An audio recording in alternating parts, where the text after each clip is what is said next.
Fala pessoal, continuando aqui com nossa promessa que nós fizemos semana passada, hoje nós vamos falar um pouquinho sobre reversão do diabetes, mas nós vamos comentar os comentários de vocês que fizeram perguntas ao longo da semana.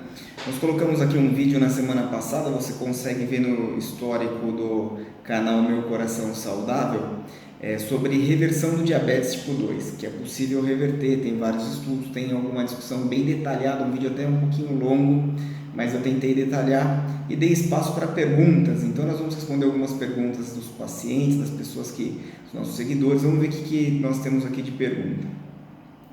A primeira pergunta é um pouquinho sobre remédio, sobre queimação de estômago com metformina. Enfim, metformina é o melhor remédio que tem para diabetes, é o mais barato e o melhor. Isso daí até incomoda bastante a indústria, porque como é muito barato e está sempre em primeira escolha, isso daí é difícil. O sonho é achar um remédio que seja caro, primeira escolha, né? Mas por enquanto metformina é a primeira escolha. O que se discute é qual que é o segundo remédio para associar. Mas ela tem mesmo esse efeito colateral de queimação do estômago e enfim, a gente tem até algumas opções de liberação prolongada, inclusive distribuídos gratuitamente pelo sistema de farmácia popular, mas é complicado. Vamos lá, valiosa dica. O paciente que conseguiu ficar ou já é magro, faz atividade física, tem alimentação regulada e mesmo assim apresenta altos índices glicêmicos, não possui tempo de diagnóstico de diabetes, ou seja, não tem muitos anos. Como conseguir que ele fique em níveis aceitáveis? Essa pergunta, ela envolve, do Maldinho 21, ela envolve dois tipos de paciente diferentes. Um paciente é o paciente que era obeso e emagreceu. Então, o paciente que era obeso e emagreceu, com certeza o diabetes dele melhora alguma coisa. E os estudos científicos dizem que se ele emagrecer 15% do peso inicial, é muito provável que ele consiga ficar sem remédio.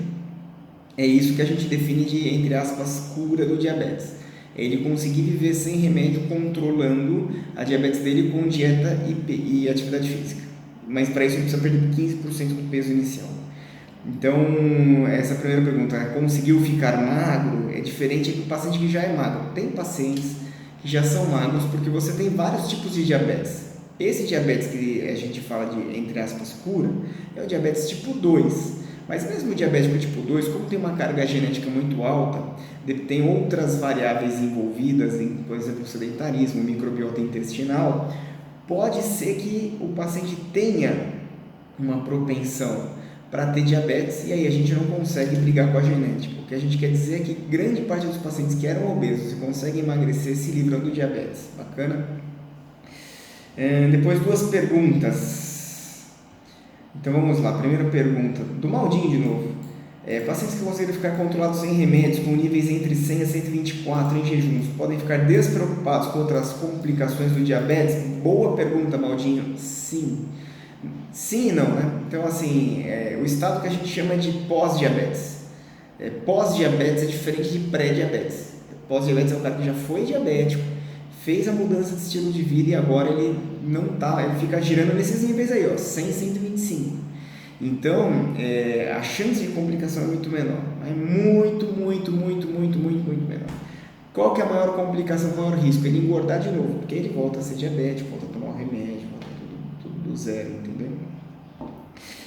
Qual a tolerância, qual o número da glicose para que o paciente não sofra as complicações caso haja um pico glicêmico? Bom, essa questão de pico hiperglicêmico, ele precisa ser separado também.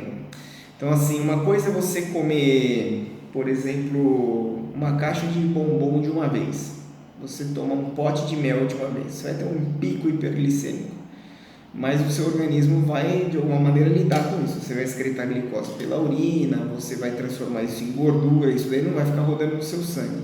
A definição de diabetes é que quando o paciente come esse tanto de glicose de uma vez, ele não sabe lidar com essa glicose, ele tem distúrbios hormonais que fazem com que o organismo não tenha os melhores resultados para poder transformar isso em glicose, botar dentro em triglicérides e depois em gordura e botar isso na célula.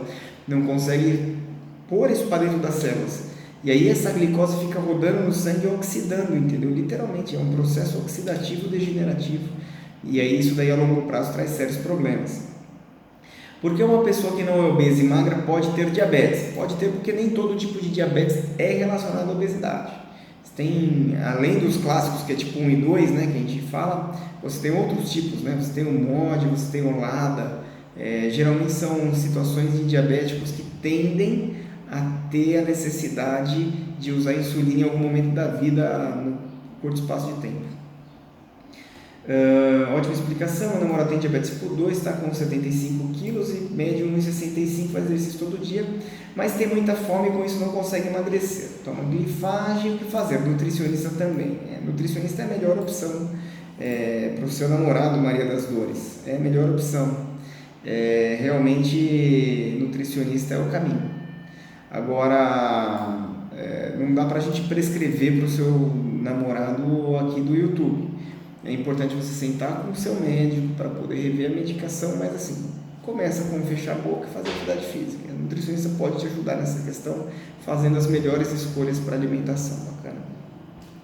Por que que tem diabetes tipo 2 quando se emociona ou leva um susto? Na verdade, isso daí é uma polêmica muito boa da gente falar aqui, porque as pessoas acham, meu diabetes é emocional. Até na liberação de adrenalina, noradrenalina e cortisol são hormônios que a gente chama de contrarreguladores. Eles fazem mesmo subir um pouco a glicose. Mas geralmente o caminho que acontece é você tem uma liberação de glicose, mas ela não é suficiente para dar um pico de 300. O que acontece é que você fica mais ansioso, você come mais e aí a glicose aumenta. Geralmente o mecanismo é esse. Dificilmente o mecanismo é simplesmente pelo estresse. Se você ficar estressado em jejum, sua glicose vai melhorar. Então isso daí é uma evidência científica que não tem dúvida, que já está bem consolidada. Quer dizer, se você fechar a boca, sua glicose vai melhorar. Eu tenho uma evidência científica de uma paciente que tinha uma diabetes muito ruim. Ela não aderia, ela não tomava insulina, ela fazia tudo da cabeça dela. E aí o marido morreu e ela entrou em luto. Nessa de entrar em luto, ela emagreceu. A hemoglobina glicada, que é o que mede a média das glicoses dos últimos 3 meses, saiu de 13, que é muito ruim, é péssimo, horrível, com chance de complicação, ela já tinha insuficiência renal, para 5,7. Quer dizer, ela, entre aspas, se curou temporariamente do diabetes por causa do luto. Aí o que aconteceu? Passou o luto, ela melhorou, voltou a comer, voltou para 13. Então, assim, se não entrar comida pela boca, não tem diabetes.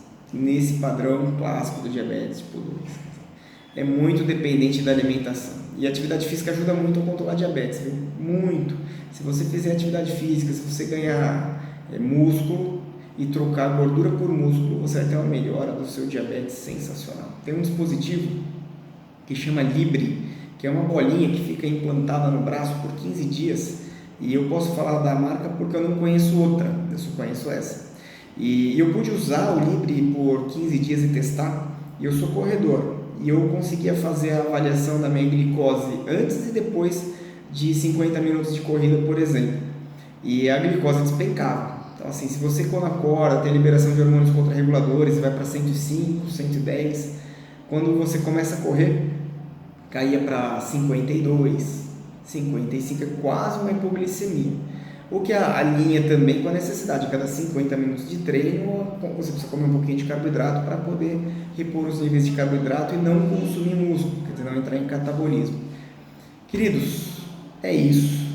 É muito bacana, eu gosto muito de fazer esse padrão de vídeo. Nós vamos provavelmente amanhã ou na quarta-feira ter um outro vídeo sobre outro assunto e provavelmente nós vamos fazer isso de novo porque é muito legal responder a pergunta de vocês assim. Nem todos os comentários eu consigo responder aqui diretamente por escrito, porque são muitas visualizações, muitos comentários, mas eu leio quase todos, se não todos, e agradeço a todos os elogios que vocês têm dado ao canal. Não deixe de curtir o canal. 90% de quem vê o canal não é inscrito.